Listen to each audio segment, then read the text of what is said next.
From the horse they used to hide behind the hedge in shame to winning a Golden Eagle and chasing an Everest. He is I Wish I Win, and we're here at Waikato Stud to talk all about him with Mark Chittick and Peter Moody.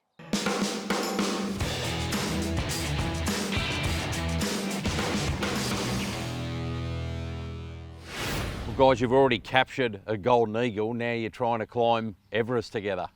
Yeah, it's pretty exciting. It's been an incredible ride, and yeah, to get the opportunity to, let's say, climb a big hill like that in front of us, it's quite an unreal feeling. How did you settle on this fella to train the horse? He told me it's coming to him. And Moods, take us back to the start. So it's around about 12 months ago or a little longer when I Wish I Win arrived in the stable. What was there an expectation, or did you just learn as you went? Well, listen, he's a horse that had performed well in good races in New Zealand. Listen, you always respect the New Zealand form, but you never know it's franked until you actually see it in Australia.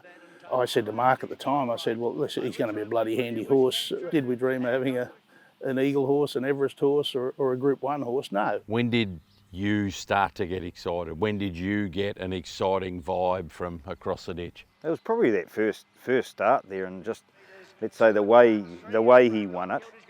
And then once again you sort of think, okay, what's he beaten? But then when he came out in that listed race the following start and won that so well, it's like, goodness me, we might be in town. And same to you, Pete. I mean, was there a turning point where you thought, I've got a really serious horse? Well, you get a feel from the people around you, obviously, and for me, Luke Nolan, who's been a fair part of the story as well, like he did a bit of work on the horse at home and trialled him, and when I ran him in that first race, and I can't remember whether it was weight related or suspension, but Luke was in tears that he wasn't riding this horse. And I always pick up on Luke when he knows we've got a nice horse in the camp. He always wants me to employ a jockey that he knows will be easily replaceable next time round by Al Nolan. Well, when Jay Carr, Australia's pin-up girl, won the first start on him, he said, "You bastard, how are we ever going to get her off him?" So I knew then that he had a feel that this horse was pretty bloody good.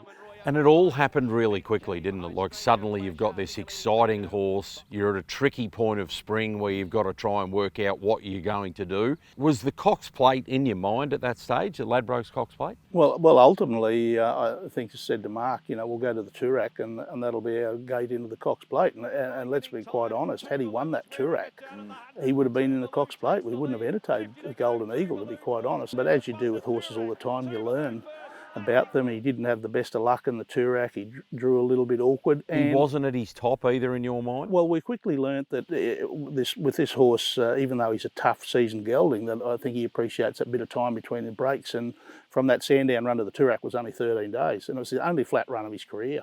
That's why we're very mindful heading towards an Everest that we want to keep the horses run spaced. And then Moods had to change things up. You're heading towards a Golden Eagle, but with confidence or hope? Yeah, no, it was interesting. He rang me one day and it was, well, which way would you prefer to go, the Cox Plate or the towards the Golden Eagle? And obviously my answer was, you're in charge, but I just think we could get beaten up a bit at that stage, Cox Plate wise, and let's sort of take not the easier option, but against his own age group, and let's face it, the money. And his comment was, I'm pleased you've lent that way, because that's what I was thinking. And obviously with that Golden Eagle and the way he quickened and nearly got caught over that 1,500 metres, I think that was the turning point for this shorter distance stuff.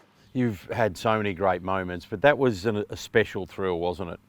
Yeah, it was. $10 million race.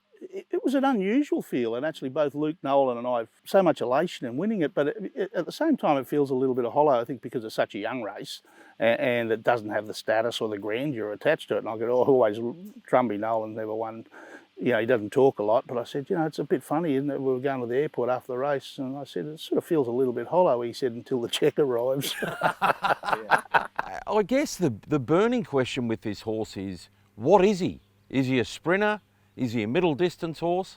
He might run a mile and a quarter, but he's turn of foot, and I think I probably shocked Mark a little bit when we initially had the conversation about just trying him as a dead set sprinter. And I said to Mark, let's have a throw at the stumps, let's give him a chance. And this money around for sprinters is astronomical, and he's a gelding, so there's no pressure.